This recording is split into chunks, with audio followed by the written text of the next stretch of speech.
Hi everyone, welcome back to the channel. In this tutorial, I will show you how to get the chocolate sprinkle in Grow a Garden. So chocolate sprinkle is a special item that you can use to trigger chocolate mutations on your plants, and this is what it looks like. Like this, you can see it looks like this. And so how do you get it?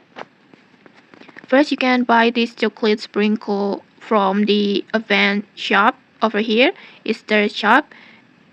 Just go to this event shops and just tap on the Easter shops, open it, and then in here you can just buy this chocolate sprinkle with 120 Choco coins.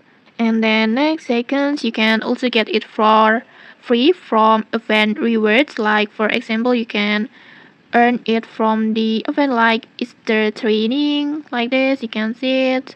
And then you can also get it uh from the Easter egg war. This one you can get this chocolate sprinkle on here, like this you can see it. And okay, if you found this helpful, don't forget to like, comment and subscribe for more tutorials. Thanks for watching and see you.